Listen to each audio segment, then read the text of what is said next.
청년들이 참 열심히 준비했는데 메시지가 있잖아요. 메시지가 있습니다. 오늘 주제 말씀이 요한복음 14장 6절이거든요. 예수님께서 내가 곧 길이요 진리요 생명이니 너로 말미암지 않고는 아버지께로 올 자가 없느니라, 이런 말씀인데 그것과 맞춰서 이제 그걸 준비했다고 생각이 듭니다. 제목이 이제 내 마음의 버스입니다. 그래서 맨 앞서가는 그 친구가 이렇게 예수님이 운전석을 좀 내어줄 것을 요청을 하고 운전대를 이제 예수님께 내어 맡길 것을 부탁을 하는데 거절하잖아요. 거절을 하고 계속해서 본인이 막 운전을 하는데 뒤에 계속해서 청년들이 나오면서 주제가 있죠. 또 뭐 일 또는 뭐 유흥 또는 돈, 뭐 다양한 주제를 가지고 쭉 나오는데 그때마다 이렇게 우선순위가 바뀌는 것처럼 계속해서 차선으로 밀리는데 예수님이 함께 있다가 나중엔 예수님 그 버스 안에서도 완전히 쫓겨나듯이 이슬자매가 이렇게 예수님 쫓아내는데 정말 리얼하게 그래서 제가 새 음절이 떠올렸어요. 뭐 싸가지 이런 새 음절이 딱 떠올랐는데 어떤 뜻이냐면 매몰차게 우리가 그럴 수 있는 거구나 생각을 해봤어요. 결국 나중에는 누가 등장하냐 하면 우리 또 사탄이 등장하죠. 그래서 사탄이 예수님 없는 그 마음에 결국 주인 노릇을 하잖아요. 그래서 그 버스가 원하는 목적지에 가지 못하도록 중간에 다들 넘어지게 만드는데 결국 그 끝에 예수님이 찾아오셔서 다시 회복케 하시는 그런 이 드라마였는데요. 오늘 말씀의 주제가 좀 그렇습니다. 여러분, 오늘 처음 오신 분들도 또 방문해 주신 분들도 이렇게 함께 우리가 다 같이 예배를 드리고 있는데 오늘의 주제는 예수님이 우리의 인생에 있어서 그분만이 길 되시고 구원, 하나님께로 가는 길 되시고 또 진리 그 자체이시고 그분 안에서만 영원한 생명을 누릴 수 있다라고 하는 이런 주제입니다. 누가복음 4장 18, 19절 말씀을 같이 한번 스크린을 보시면서 읽도록 하겠습니다. 이 말씀은 마태복음, 마가복음, 누가복음, 요한복음마다 각 복음서마다 예수님의 행적을 기록할 때 맨 처음 기록한 내용들이 조금씩 다르거든요. 누가복음은 예수님이 나사렛에서 자랐는데 그 나사렛에 가셔서 회당에서 이사야 61장 1절 말씀을 인용해서 설교하신 그 설교로부터 사역이 시작되는 것으로 기록을 합니다. 자, 그 말씀이에요. 자, 18절 19절을 같이 함께 읽도록 하겠습니다. 시작. 주의 성령이 내게 임하셨으니 이는 가난한 자에게 복음을 전하게 하시려고 내게 기름을 부으시고 나를 보내사 포로된 자에게 눈먼 자에게 다시 보게 함을 전파하며 눌린 자를 자유롭게 하고 주의 은혜의 해를 전파하게 하려 하심이라 하였더라. 아멘. 이사야 61장 1절 말씀 인용했습니다. 저 말씀 자세히 보시면 주님이 이 땅에 오신 이유가 포로되고 눈멀고 눌린 자를 자유롭게 할 뿐만 아니라 보게 하는 그 일을 위해서 오셨고, 특별히 주의 은혜의 해, 이것은 뭐냐면 희년 그럽니다. 이스라엘 백성들은 법에 의해서 50년째 되는 해를 희년이라고 해서 기쁜 hil지라 써서 기쁨의 해 이런 뜻입니다. 모든 것을 회복시키는 거예요. 기업을 유산으로 물려받았는데 어떤 이유로 이것을 잃어버렸을 경우 그때 다시 회복이 됩니다. 신분도 회복이 됩니다. 모든 것이 회복되는 해, 희년인데 주의 은혜해를 주님께서 가져오신 거죠. 그래서 주께서 자유하게 하시고 회복케 하시는 그 일을 위하여서 이 땅에 오셨다는 것을 저 말씀을 통해서 지금 선포하고 계신 것이다, 이렇게 이해할 수 있겠습니다. 그래서 이후에 말씀을 보게 되면 누가복음 5장에 베드로를 부르신 장면이 나오거든요. 베드로가 갈릴리 어부들은 밤에 일을 합니다. 밤에 고기를 잡는데 밤새도록 애를 썼는데 한 마리도 못 잡았어요. 그래서 허탈하잖아요. 사람이 열심히 일했는데 결과가 없거나 열매가 없으면 허탈하거든요. 허탈하고 공허한 마음이 있었던 그런 베드로를 향해서 주님이 그 아침에 찾아가시죠. 배 두 척이 있었는데 그 중에 베드로의 배에 예수님이 오르시는 거예요. 그래서 말씀을 전하십니다. 그리고 베드로에게 깊은 데로 가서 그물을 내려 고기를 잡으라고 말씀하시죠. 그리고 베드로가 가서 고기를 정말 많이 잡습니다. 깜짝 놀라죠. 주여 나를 떠나십시오. 나는 죄인입니다. 그렇게 예수님께 엎드려 그런 고백을 하게 되거든요. 베드로가 가장 행복할 때 주님이 찾아간 게 아니었습니다. 베드로의 인생을 통해서 우리의 인생을 살펴볼 수 있는 것은 베드로가 공허하고 허무함에 사로잡혀 있을 것 같은 그 찰나에 주님이 찾아가시잖아요. 우리의 인생도 그렇거든요.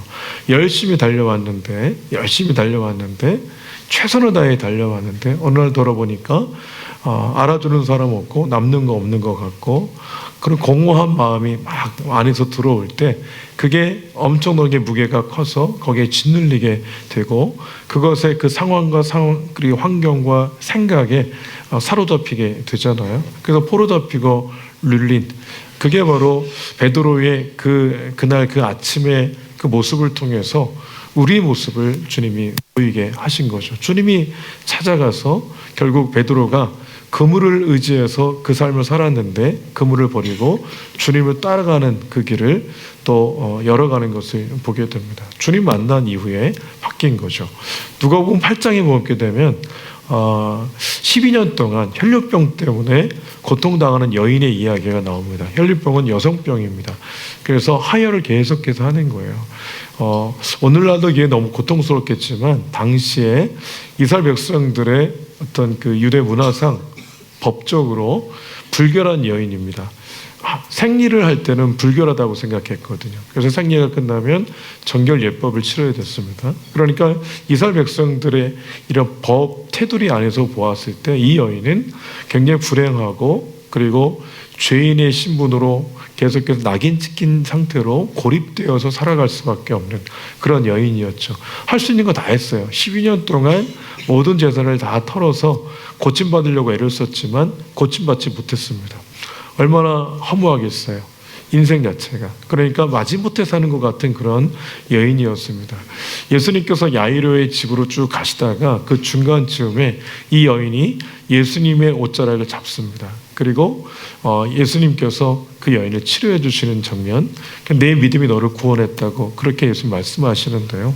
그 장면을 통해서 확인할 수 있는 것은 우리가 역시 12년 동안 혈류병 걸린 여인처럼 무언가 고침받고자 해결해보고자 또 좀 더 나은 삶을 살고자 열심히 달려가지만 그러나 12년 동안 애를 썼지만 남는 게 없고 더 병은 악해지게 되고 나는 죄인으로 낙인 찍히고 어떻게 살아갈 방법조차 또 희망조차 없었던 그런 여인에게 예수님이 찾아가십니다. 이 여인이 예수님 만나고 나서 거기서 고침받고 새로운 인생을 살기 시작하죠. 요한복음 4장에도 사마리아 성에 살고 있던 어떤 여인이 아무도 물 기르러 오지 않을 시간에 그 여인이 물 기르러 이제 우물가로 간 거예요. 집집마다 우물이 있는 게 아니고 공동체 생활을 하니까 그 물에 물을 기르러 가야 되는데 그 여인은 5번 결혼했고 현재 6번째 남자랑 살고 있는데 그 관계도 정상적인 관계가 아니었습니다. 그래서 사람들 만나는 것 자체가 공포였던 그런 여인이었죠. 그래서 사람들 없을 때 물을 기르러 왔는데 그때 예수님이 정확한 그 시간에 거의 여인을 찾아가신 거죠. 그리고 나서 그 여인에게 주님 만남으로 새로운 인생을 살 길을 열어주시는 것을 보게 됩니다. 그러니까 그 여인도 5번 왜 결혼했는지 성경에서 나오진 않아요. 그렇지만 우리가 생각해 보건대 뭔가 소망을 따라서 희망을 찾아서 그렇게 선택하는데 그 선택이 바른 선택이 아니었고 또 다른 선택을 또 했는데 그게 바른 선택이 아니었고 계속적으로 그런 헛된 선택을 함으로 인생이 어찌 보면 망그러진 그런 여인이 아니었겠습니까? 그래서 뭔가 손가락질 당하는 게 싫고 그러니까 고립된 것 고독한 그 길을 걸어갈 수밖에 없었던 그런 여인을 주님이 찾아가신 거죠. 그래서 주님 만남으로 그 여인이 새로운 인생을 찾아갔습니다. 오늘 제가 요한복음 4장 또 누가복음 5장 8장에 나오는 세 인물의 예를 말씀드렸습니다. 그 특징은 뭐냐면 무언가에 매여 있고 눌려 있다는 겁니다. 포로 잡혀 있다는 거죠. 눈을 열어 앞을 봐야 되는데 눈이 없어서 제대로 보지 못해서 헛발질하다가 인생을 자꾸만 깎아먹는 그런 인생들의 모습을 보았습니다.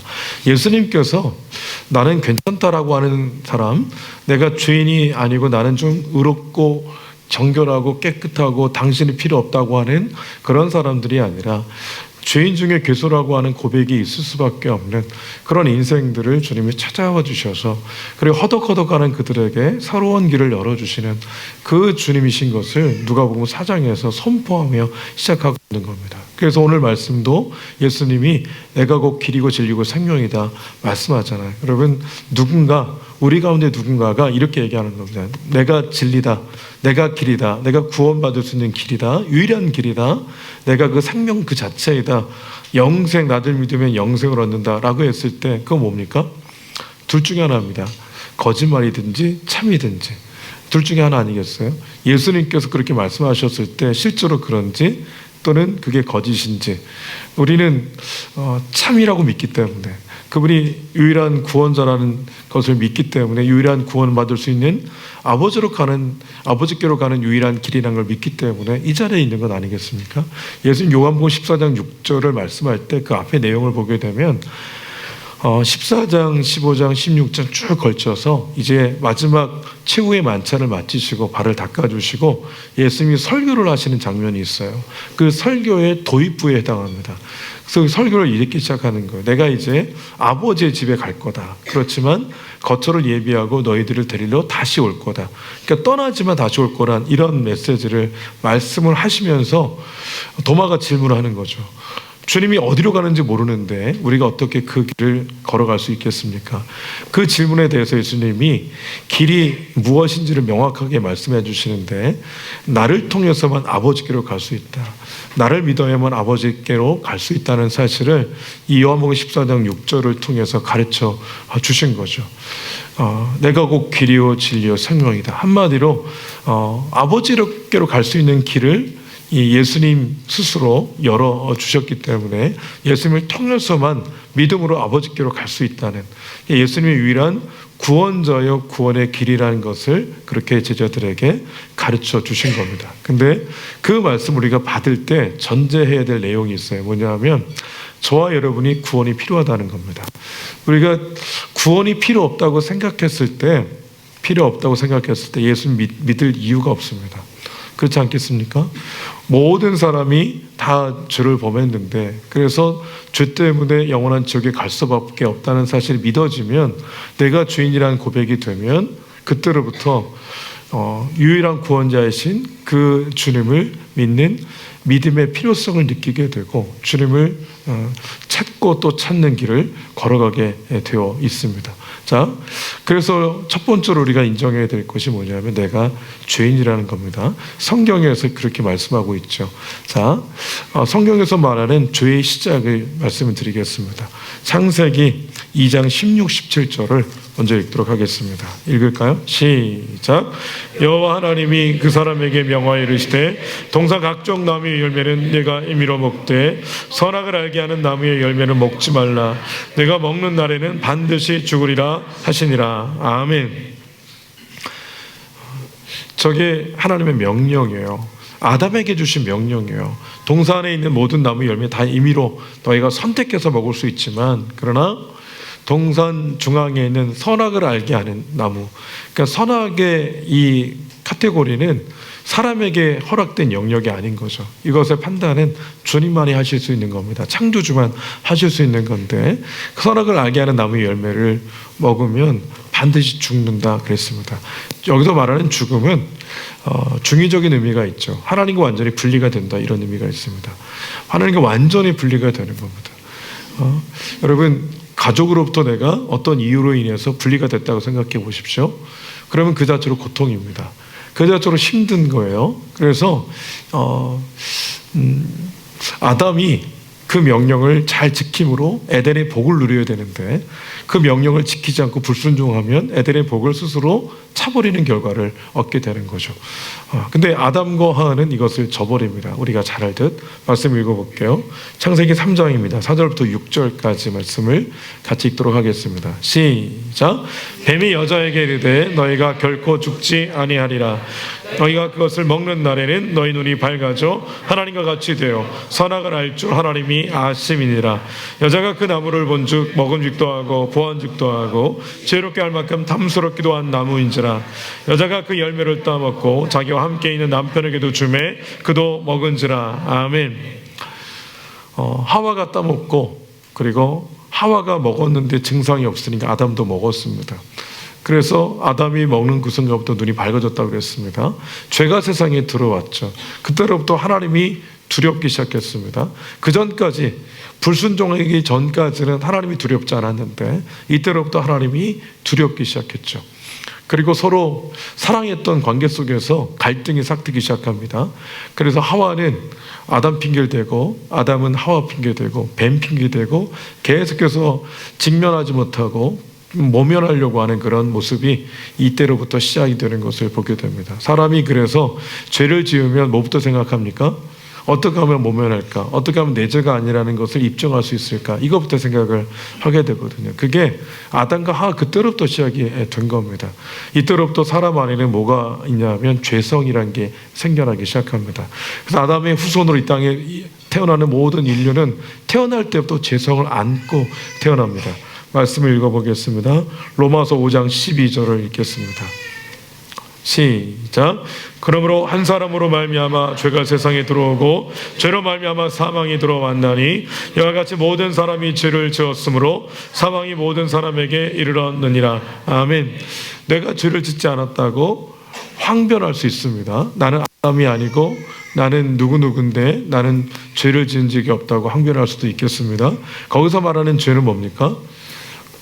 우리 사회가 관습적으로 그렇게 인정할 수 없는 그 죄를 지은 경우, 또 성문화된 그 죄를, 그 법을 어긴 그 죄를 지은 경우, 도덕적으로 이렇게 누군가에게 불이익을 안겨준 경우, 확인할 수 있는 죄를 우리는 죄로 부릅니다. 그렇지만 하나님의 눈으로 볼 때, 하나님의 기준에 의해서 나는 죄가 없다고 말할 수 있는 사람은 단 한 사람도 없습니다. 그래서 성경은 죄성을 갖고 태어났기 때문에 죄를 지을 수밖에 없는 그런 존재가 된 그런 의미로 아담 이후로 태어나는 모든 인생들은 모든 사람이 죄를 지었기 때문에 사망이 모든 사람에게 이르렀다. 죄 때문에 사람은 죽는 거지 늙어서 죽는 게 아니라고 성경 명확하게 얘기를 하고 있습니다.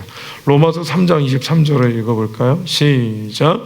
모든 사람이 죄를 범하여 하나님의 영광에 이르지 못하더니, 계속해서 모든 사람, 저와 여러분이 다 죄를 범했대요. 죄성을 안고 태어나서 그냥 태어나면 죄를 짓는 길을 걸어가는 겁니다. 여러분, 선한 일은 가르쳐야 선한 길을 좀 걸어갑니다. 그렇지만 악한 길은 그렇게 가르쳐주지 않아도 악한 행동, 악한 말 다 하는 것을 보게 됩니다. 어떻게 그렇게 잘할 수 있을까? 그러니까 저와 여러분 안에는 죄성이 있고 죄성을 안고 태어나는 겁니다. 바뀌어질 수 없는 영적인 DNA와 같은 거죠. 마태복음 5장 38절부터 42절까지를 보시겠습니다. 읽겠습니다. 시작.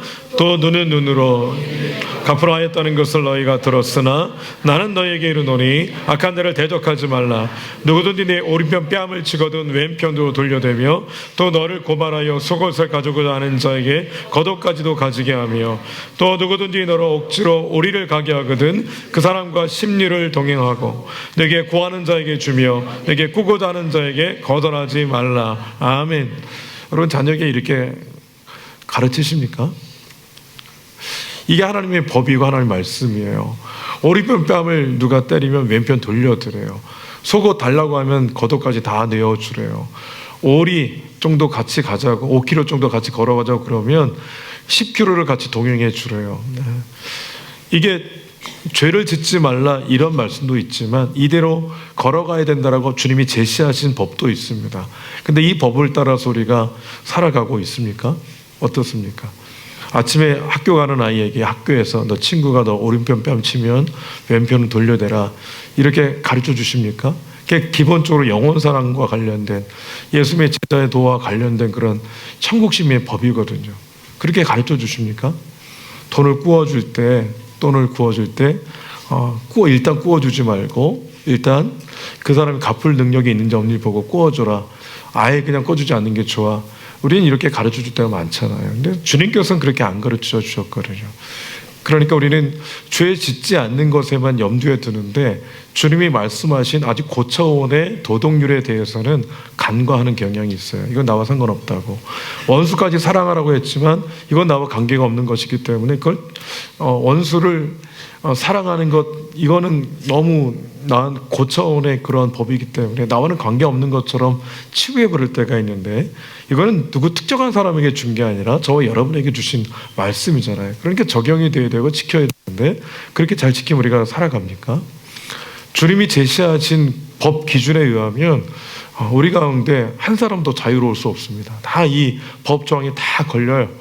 다 걸립니다. 그래서 모든 사람이 죄를 범하였다는 것은 죄성을 안고 태어나서 도저히 주님의 법을 따라 살아갈 수 없는 존재라는 것을 성경은 그렇게 천명을 하듯이 선언하듯이 우리에게 말씀한 겁니다. 이건 뭡니까? 낙인 찍는 게 아니라 인정하라는 겁니다. 저와 우리 그런 존재라는 것을 인정하라고 말씀하신 거예요. 야고보서 1장 15절을 읽어보겠습니다. 시작. 욕심이 잉태한 즉 죄를 낳고 죄가 장성한 즉 사망을 낳느니라. 아멘. 욕심을 자극하죠, 사단이.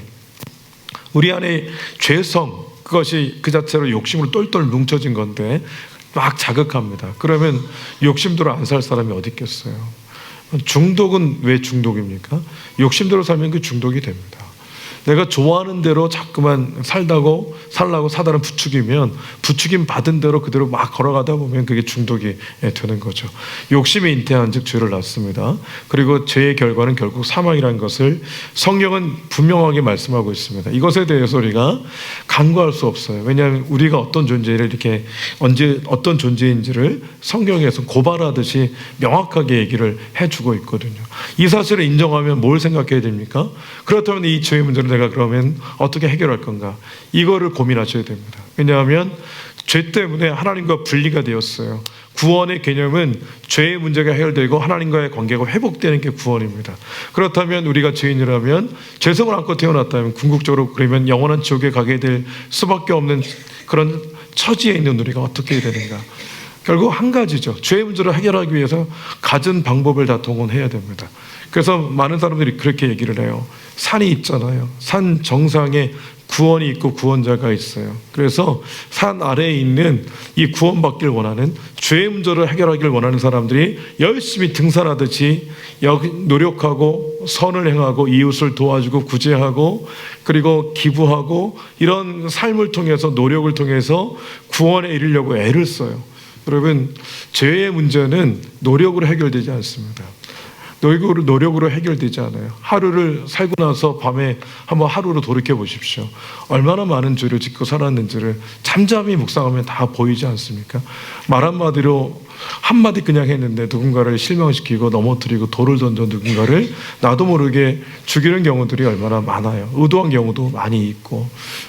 근데 우리가 노력으로 죄성 자체를 벗겨버릴 수가 없는 거거든요. 피부색을 DNA 유전자 구조를 바꿀 수 없는 것처럼 같은 이치입니다. 그래서 성경에서 뭐라고 그랬냐면 산 위에 있는 구원자가 산 아래에 있는 백성들을 향해 내려왔다는 거예요. 구원을 가지고 구원의 길을 열 수 있는 그분이 이 땅에 오셨다는 겁니다. 구원자의 두 가지 조건이 있어요. 구원자는 죄의 문제를 해결해서 하나님과의 관계를 회복시켜야 되는데, 그렇다면 이 논리로 봤을 때 구원자는 두 가지 조건에 충족해야 됩니다. 첫 번째 조건은 반드시 죄가 없어야 돼요. 죄가 있는 자가 죄가 있는 자를 대신해서 죽는 것은 한 사람을 위한 죽음은 되지만, 대가 지불은 되지만 모든 사람을 위한 죽음이 될 수는 없거든요. 그러니까 반드시 죄가 없어야 돼요. 두 번째는 반드시 피를 흘려야 됩니다. 죽어야 된다는 뜻이에요. 왜냐하면 히브리서 9장 22절에 피 흘림이 없은즉 용서함이 없다 그랬거든요. 죄를 지었으면 그냥 대가를 지불해야 됩니다. 죽음으로, 피를 흘림으로. 근데 하나님은 거룩하시지만 죄가 없으시지만 피 흘릴 수 있는 그런 존재가 아니잖아요. 근데 반드시 피를 흘려야 되는 조건이 성립이 돼야 됩니다. 그래서 죄가 없다는 것은 사람이 아니란 뜻이고, 그리고 피를 흘려야 된다는 뜻은 반드시 사람이어야 된다는 겁니다. 그래서 하나님이 사람 되어 이 땅에 오시는 것을 선택을 하신 겁니다. 그래서 구원의 길을 열어 놓으신 거예요. 이게 바로 로마서 5장 8절입니다. 로마서 5장 8절을 같이 함께 읽겠습니다. 로마서 5장 8절을 열어주시죠. 시작. 우리가 아직 죄인 되었을 때에 그리스도께서 우리를 위하여 죽으심으로 하나님께서 우리에 대한 자기의 사랑을 확증하셨느니라. 아멘. 우리가 죄인 됐을 때 죄인인 우리를 위해서 그리스도께서는 죽으심으로 하나님이 얼마나 사랑하시는지 실제로 증거해 주셨다, 증명해 주셨다, 이렇게 말씀하고 있습니다. 이 뜻은 뭐냐면 우리가 선택하지 않았어요. 죽어달라고 부탁하지 않았어요. 요청하지 않았어요. 근데 우리에게는 죄의 문제를 해결할 방법이 없다는 걸 주님이 아시고 주님께서 길을 활짝 열어 주신 겁니다. 그 길은 아들을 이 땅에 보내서 그 아들을 죄의 대가로 죽음을 지불하도록 하시는 것을 통해서 구원의 길을 열어 놓으셨다는 거예요. 왜 그랬냐면 사랑했기 때문에. 여러분, 사랑하면 대가 지불하게 되어 있습니다. 아버지가 어머니가 자녀를 사랑하면 대가 지불합니다. 죽는 줄 모르고 죽을 병 드는 거 모르고 열심히 달려가는 게 부모 아닙니까? 사랑하기 때문에 그런 거잖아요. 그렇다면 하나님이 우리의 아버지가 되시는데 아버지가 원들 못하시겠어요. 그러니까 우리를 사랑함으로 자신의 사랑하는 그 아들을 이 땅 가운데 보내셔서 죽게 하신 거죠. 그러므로 우리를 살리신 거죠. 주님께서 우리에게 부탁하신 한 가지가 있어요. 로마서 5장 1절을 한번 읽어보겠습니다. 시작. 그러므로 우리가 믿음으로 의롭다 하심을 받았으니 우리 주 예수 그리스도로 말미암아 하나님과 화평을 누리자. 아멘. 하나님과 화평된 것 자체가 구원이라고 본다면 예수님이 대가를 지불하셨어요. 근데 내가 지불해야 되는데 예수님이 지불하신 거잖아요. 하나님이 그래서 우리에게 요구하신 건 뭐냐면 믿음인 거예요. 내가 죽어야 되지만 예수님이 대신하여 죽었다는 사실, 그래서 우리를 의로운 길을 열어놓으셨다는 사실을 믿을 때 그 믿음을 의로 여겨주셔서 우리를 의롭다고 여겨주시는 칭의의 은혜를 베풀어 주신다는 그런 말씀인 겁니다. 여러분, 그러므로 믿음 계속해서 하는 거예요. 오늘도 믿음에 대한 찬송을 했잖아요. 이 사실을 믿는 겁니다. 그냥 예수님을 믿어요 이게 아니고 예수님이 무엇을 하셨는지, 하나님이 예수님을 통해 무엇을 이루셨는지를 우리는 믿는 겁니다. 하나님께서 예수님을 통해 대가를 지불하셨고 이제 하나님과 죄 때문에 영원히 분리된 우리가 죄의 문제가 해결되어서 하나님과 연합하는, 화평하는 길을 예수님이 열어놓으신 줄로 믿습니다. 우리에게 할 일이 있어요. 요한복음 1장 12절입니다. 읽겠습니다. 시작. 영접하는 자 곧 그 이름을 믿는 자들에게는 하나님의 자녀가 되는 권세를 주셨으니. 아멘. 주님 우리에게 요청하신 것은 이것을 네가 믿는다면 그럼 믿음으로 영접을 해야 된다. 예수 그리스도를 주로 모셔드리고 이제 오늘 드라마 공연처럼 나의 주인으로 모셔드려 그분에게 인생의 운전대를 맡기고 이 땅을 살아갈 것에 대해서, 그렇게 하나님의 자녀답게 그 길을 걸어갈 것에 대해서 우리에게 요구하시는 거죠. 그래서 우리 주님이 요구하신 건 다른 게 아니고 이것을 믿고 그 주님을 내 마음속에 구주로 모셔드리는, 영접하는 것에 대해서 주님은 우리에게 말씀하신 겁니다. 그래서 영접하는 것과 예수님의 이름을 믿는 것은 하나입니다. 서로 다르지 않아요. 같은 겁니다. 믿는다면 모셔드리는 것이고 모셔드렸다면 그분이 믿음이 있는 자다, 이렇게 얘기할 수가 있는 거죠. 요한복음 8장 32절을 읽을까요? 시작. 진리를 알지니 진리가 너희를 자유롭게 하리라. 아멘. 내가 곧 길이요 진리요 생명이라 그랬어요. 주님이 유일한 구원받을 수 있는 유일한 길이 되시면서 동시에 그분 자체가 진리가 되십니다. 그래서 진리를 깊게 깨달으면 깨달을수록, 진리를 소유하면 소유할수록 결국 그 진리 자체로 인해 진리 때문에 자유하게 된다. 그래서 세상이 추구하는 돈과 명예와 권력이 있어요. 높은 지위가 있습니다. 그것을 위해서 열심히 달려왔는데 공허한 그분이 그 돈이 줄 수 없는, 그 채울 수 없는 영역, 주님 때문에 채워지는 그 순간 자유를 누리게 되는 겁니다. 아, 돈이 없어도 행복할 수 있구나. 이런 권력이 내게 없어도 나는 자유할 수 있구나. 주님 때문에 이 귀한 이 말씀이 보다 분명하게 깨달아집니다. 제가 고등학교 때 이 말씀이 새겨진 티셔츠를 입고 다녔어요. 그냥 그게 좋아가지고 의미를 전혀 몰랐어요. 예수 믿기 전이었기 때문에. 형님이 그 티셔츠를 줬는데 그게 너무 마음에 들어서 계속 입고 다녔는데 이해는 못했었어요. 근데 예수 믿고 나 보니까 저 말씀이 뭔지를 알게 됐더라고요. 여러분, 자유는 쟁취하는 게 아니라 하나님께서 우리 안에 거하실 때 자유가 느껴지고 누려지고 더 이상 세상의 가치가 나를 속박하지 못하는 그런 은혜를 누리게 되는 겁니다. 주님 한 분으로 족한 은혜가 거기서 누리게 되어지는 거죠. 누가복음 15장에 탕자의 비유가 나옵니다. 정확히 얘기하면 탕자의 비유가 아니라 집을 나간 둘째 아들을 끝까지 기다린 아버지에 대한 비유입니다. 둘째 아들이 유산을 물려달라고 해서 아버지가 물려줬습니다. 그리고 아버지를 떠났어요. 그리고 허랑방탕하게 다 썼습니다. 근데 다 썼을 때쯤 흉년이 그 지역에 찾아왔습니다. 근데 돼지가 먹는 쥐엄 열매는 그 돼지의 먹인데 이것조차도 먹을 수가 없게 됐어요. 유대인들은 돼지를 부정한 짐승으로 여기기 때문에 접촉하면 부정해지기 때문에 접촉하면 안 됩니다. 근데 하도 먹을 게 없어서 돼지가 먹는 쥐엄열을 먹었는데 흉년 때문에 그것조차도 먹을 수가 없는, 그래서 생과 사의 기로에 딱 서 있게 됐습니다. 그때 이 집을 나간 허랑방탕한 인생을 살았던 둘째 아들이 누굴 생각하죠? 아버지를 생각합니다. 내가 이제 아버지의 아들이 아니라 죄인의 입장에서 그냥 품꾼의 한 사람, 일꾼의 한 사람을 여겨줘도 감사하다. 그래서 아버지에게 찾아갑니다. 아버지에게 찾아갔을 때 아버지는 여전히 그 집을 나갔지만 거짓골을 하고 왔지만 아들이었어요. 그래서 먼 발치의 아들이 보이자마자 달려갑니다. 그리고 안아줘요. 그리고 집으로 데리고 와서 옷을 입히고 그리고 가락지를 껴주고 신을 신기고, 뭡니까? 너는 언제나 내 아들이었다, 이런 뜻이죠. 그리고 잔치를 벌입니다. 이게 바로 15장의 이 절반쯤 되는 내용인데요. 이게 어떤 걸 의미하냐면 저와 여러분은 그냥 주님 품이 싫은 거예요.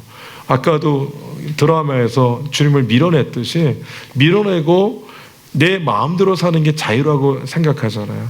내 마음대로 살면 진짜 자유로워야 되는데 어느 지점에 가게 되면 갑작스럽게 현실의 문제가 나를 옥죄고, 그리고 자유할 줄 알았는데 계속해서 눌리고 매이고 종로로 타는 이런 자신을 발견을 하게 되잖아요. 내가 열심히 노력하면 모든 것이 해결될 줄 알았는데 노력이 또 다른 노력을 부르고 그 노력이 또 다른 노력을 부르고 이 끝은 어딘가, 계속해서 그런 고민을 하게 되잖아요. 중요한 것은 아버지를 생각하셔야 됩니다. 아버지가 집을 나갔지만 아버지에게는 언제나 아들이었어요. 그런 아들이 어디 있어요? 물려줄 유산 미리 땡겨가지고 아버지의 영향력이 미치지 않는 먼 곳에 가서 다 허비해 버렸잖아요. 그 아들 그냥 호적에서 빼버리고 싶었을 것 같은데, 근데 그 아버지는 끝까지 품잖아요. 그래서 돌아왔을 때 자랐다고, 너 내가 물려준 유산 어떻게 했는지 한 번도 물어보지 않고 그냥 받아주거든요. 그게 아버지입니다. 하나님 아버지가 저와 여러분에게 있어서 진정한 아버지가 되시는데, 그 주님께서는 우리에게 말씀하시는 것, 예수님을 영접하지 않았다면 예수님 영접해야 된다. 대신하여 죽은 사실을 믿고 모셔드려 참 자유와 평강이 있는 길을 네가 걸어갔으면 좋겠다. 아직까지 멀리 있는 그런 아들에게 돌아오라고, 내 품이 진정한 자유와 평강이 있는 품이라고 그렇게 주님께서는 말씀을 하고 계십니다. 여러분, 하나님 안에서 예수님 영접하지 않으셨다면 예수님 영접하심으로 이 길을 걸어가시기를 주의 이름으로 축복합니다. 정말 예수님 믿으시는 여러분들, 아버지의 품이 진정한 자유와 평강이 있는 그런 품이라는 것을 기억하시고 그 안에서 자유와 평강을 누리시기를 주의 이름으로 축복합니다. 기도하겠습니다.